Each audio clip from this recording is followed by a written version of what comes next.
नमस्कार मंडळी, मी आपला संकेत आणि सुरू करत आजच्या बिग बॉसच्या शेवटच्या एपिसोडला. खरं तर बिग बॉस मराठी सीझन 6 चा ग्रँड फिनाले उद्या आहे आणि आता उद्या कळेल आपल्याला की आतापर्यंत कोण किती पाण्यात होतं आणि कोण किती मातीत होतं. ते आपल्याला आतापर्यंत तेच आता उद्या आपल्याला कळेल. खरं तर दीपाली सय्यद, त्याच्यानंतर विशाल कोतियन, राकेश बापट, तन्वी कोलते आणि अनुश्री माने हे टॉप 5 कंटेस्टंट्स क्वालिफाय झाले फिनालीसाठी. त्यांनी अक्षरशः धडपडत धडपडत होईना काही इथपर्यंत मजल मारली. कोण नॉमिने कोण कंटिन्यू नॉमिनेशन मध्ये होतं, तर कोण बोलतो ना भांडणं करून कॉन्टेंट क्रिएट करायचा प्रयत्न करत होता, तर कोण जेन्युअनली भांडत होतं, कोण कोणाच्या तोंडावरती फिल्टर होता, तर कोणाच्या चेहऱ्यावरती फिल्टर होता. आता हे कितपर्यंत ऑडियन्सच्या मनात घर करून गेलेलं आहे ते आपल्याला उद्याच कळणार आहे. आणि सगळ्यात विषयात म्हणजे सगळ्यात पहिल्यांदा आपण बोलायचं झालं तर आपण बोलूया दीपाली सय्यद यांच्या बरोबर. खरं तर दीपाली सय्यद मला पर्सनली असं वाटत नाही की ते विनिंग मटेरियल आहेत किंवा बिग बॉस सीझन 6च्या त्या विनर होतील. कारण हां, आत्तापर्यंत त्यांनी गेम खेळला का तर 100% खेळला. पण मला वाटतंय, की काटाच्या जोरावरती किंवा राकेश बापट किंवा तन्वी कोलते किंवा जे काही काटामध्ये मेंबर होते आत्तापर्यंत, त्या लोकांच्या जीवावरती असं मी म्हणेन, की त्या लोकांच्या जीवावरतीच दीपाली सय्यद आत्तापर्यंत इथं पोहोचले. ते पण ढकल स्टार्ट म्हणता येईल. पाठच्या नॉमिनेशनमध्ये त्यांचा आधार झाला असता, पण आत्तापर्यंत त्या टिकल्यात आणि आता त्या फायनलमध्ये पण आल्यात. हां, त्यांनी आई म्हणून त्यांनी सगळ्यांचं जे काय बोलतात ना, सगळ्यांचं ढुंगण धुण्यापासून सगळ्यांचं केलंय. पण बोलतो ना, विनिंग मटेरियल काय मला दीपाली सय्यद वाटत नाहीत. त्याच्यानंतर येतंय ते म्हणजे विशाल कोतिन. कारण विशाल कोतिन सारखा माणूस खरं तर हा खरंच मास्टर माइंड आहे, असं मी म्हणेन. आणि हा खरंच अंडररेटेड आहे. कारण सुरुवातीपासून जर ह्याची जर्नी बघितली तर खरंच जबरदस्त जर्नी होती. जेव्हा ह्याने टोळी फॉर्म केली, टोळीचा सर्वात पहिला फॉर्म करणारा हाच होता विशाल कोतियन आणि तो स्वतःला मुकादम म्हणत होता. 100% का नाही म्हणणार? कारण टोळीमध्ये जे अगोदरचे मेंबर होते, मग त्याच्यामध्ये रुचिता असेल, अनुश्री असेल, त्याच्यानंतर रोशन भजनकर असतील किंवा सागरदादा असतील, प्राजक्ता असेल नंतर टोळीला मिळाली.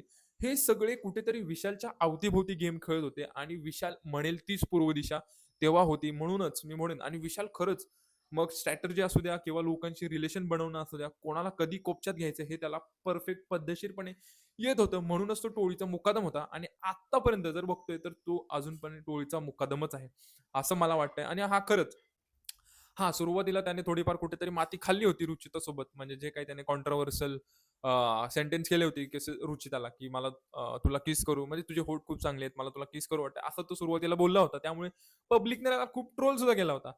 आणि पण त्याच्यानंतर आणि अजून एक याचा इन्सिडेंट झाला होता राकेश बापटसोबत. म्हणजे राकेश बापटला धक्काबुक्की केली होती. आता तो त्यांचा पर्सनल होता. त्याच्या डिव्होर्सवरती गेला होता. पण ते 2 मुद्दे सोडता विशाल कोतियन खरंच बिग बॉस जबरदस्त खेळाय. त्याला एक्सपिरियन्स होता बिग बॉस हिंदीचा आणि तोच एक्सपिरियन्स त्याने इथं लावलाय का तर 100% लावलाय. आणि बोलतो ना एकदम उठून दिसतं त्याची पर्सनॅलिटी. आणि आता 2 दिवसापूर्वी एक स्क्रीनशॉट व्हायरल झाला होता. त्या स्क्रीनशॉटमध्ये विशाल कोतियनचं नाव सगळीकडे होतं की हा विनर झाला, विनर झालाय. शिव ठाकरे जेव्हा आला होता, शिव ठाकरेने सुद्धा त्याला सपोर्ट केलाय. पण आता हा उद्या जाऊन सपोर्ट किंवा उद्या जाऊन विनर होणार का ते आपल्याला उद्याच्या भागातच कळेल. लोक तर त्याला बिंदास वोट करतायत आता. पण आता हे उद्याच्याच भागात आपल्याला कळेल. त्याच्यानंतर येत ते म्हणजे राकेश बापट. खरं तर राकेश बापट बद्दल खरं तर जास्त बोलण्यासारखं नाहीये. की काम किंवा शांत स्वभावाचा हाच त्याच्याबद्दल एक बोलतो ना गुण मला आतापर्यंत दिसला बिग बॉसमध्ये. कारण बिग बॉसची जर जर्नी पाहता, हा माणूस एवढा शांत होता की काय म्हणजे काय बोलू, म्हणजे सगळ्या महाराष्ट्राचं किंवा सगळ्या रस्त्यांचं किंवा सगळे जे प्रश्न ह्याला सोडवायचे असं कुठेतरी ह्याच्या डोक्यावरती मला टेन्शन दिसलं का आता 100% दिसलं. कारण कारण बघता ह्या माणसाने एक पण टास्क पूर्णपणे कंप्लीट केला नाही. म्हणजे त्याला फक्त टास्क रद्दच करायचा होता. कुठेतरी हार्डली एखादा टास्क कंप्लीट केला असेल, तो पण त्याला अर्धा 1 तास घालवला. म्हणजे हां, अर्धा 1 तास घालवला. त्याला कुठेतरी गेम म्हणत नाहीत. टास्क पण खेळले पाहिजेत आणि लोकांशी रिलेशन सुद्धा बनवले पाहिजेत. मला वाटतं काटा सोडून त्याचं रिलेशन्स असं कोणासोबत मला स्ट्राँग दिसलं नाहीये. त्यातल्या त्यात तन्वी कोलतेसोबत त्याचं रिलेशन खरंच जबरदस्त होतं. आणि राखी होती तोपर्यंत तो राखी करत होता. मला वाटतं राखीमुळे त्याचा परफॉर्मन्स सुद्धा अप झाला. ही गोष्ट नाकारून आपल्याला चालणार नाही. पण आता ह्याचं कसं आहे, की हा हिंदी बिग बॉस खेळून आलाय आणि शिवाय सेलिब्रिटी असल्यामुळे तो त्याचा प्लस पॉइंट आहे. त्यामुळे सेलिब्रिटी लोकांकडून ह्याला सपोर्ट भेटतोय का तर 100% सपोर्ट भेटतोय. त्यामुळे हा सुद्धा आणि जो शांत लोकं आहेत, म्हणजे ज्यांना जास्त भांडणं, मस्ती, राडा-बिडा आवडत नाही, ते लोकं 100% ह्याला सपोर्ट करणार का तर 100% करणार. हा सुद्धा विनिंग मटेरियल होऊ शकतो. ते आता उद्याच्या भागातच कळेल, की राकेश बापट यांनी आत्तापर्यंत काय दिवे लावले.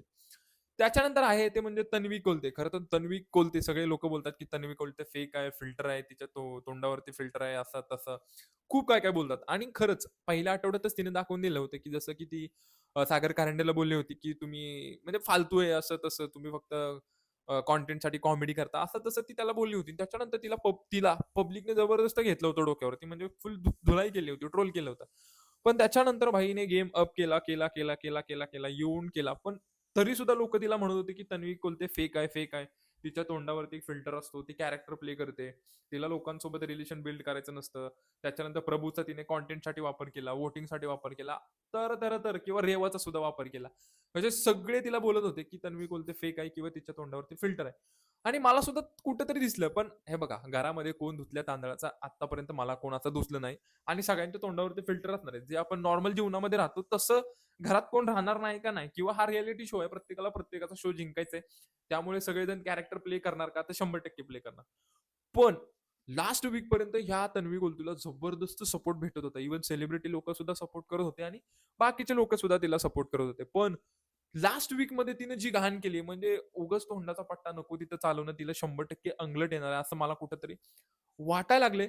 आणि मग आता वारा सुद्धा फिरताना दिसलाय. मग त्याच्यानंतर लोकं एवढे जबरदस्त तिला ट्रोल करतायत. पण आता लोकच ठरवतील कारण आज 3 वाजेपर्यंत वोटिंग चालू राहणार आहे. मग आता उद्याच कळवतील की तन्वी कोलते किती पाण्यात आहे आणि किती पाण्याच्या बाहेर आहे. तुम्हाला काय वाटतं तन्वी कोलतेबद्दल? ती जिंकेल का? मला कमेंट बॉक्समध्ये नक्की सांगा. आणि त्याच्यानंतर येते ते म्हणजे अनुश्री माने आणि त्याच्यानंतर येते ते म्हणजे अनुश्री माने. खरं तर अनुश्री मानेबद्दल सांगायचं म्हणजे तसं जास्तच आहे. पण ह्या बाईने सुद्धा सुरुवातीला घरात आल्या-आल्या खूप केओस केला होता. खूप मस्ती केली होती. खूप म्हणजे खूप बघा ना, एखाद्याला पाडून घालून कसं बोलायचं म्हणजे कशी इज्जत एखाद्याची काढायचं ते तिनं अक्षरशः चव्हाट्यावर आणलेली सातारची इज्जत. रितेश भाऊंनी तिला 2-3 वेळा झापलं सुद्धा. मग त्यात चोरीचं प्रकरण असू द्या किंवा इतर काही गोष्टी असू द्या किंवा आपल्यापेक्षा मोठ्या लोकांना एकदम असं त्यांची लायकीच काढणं, इज्जत काढणं असं तिनं कुठेतरी चालू ठेवलं होतं.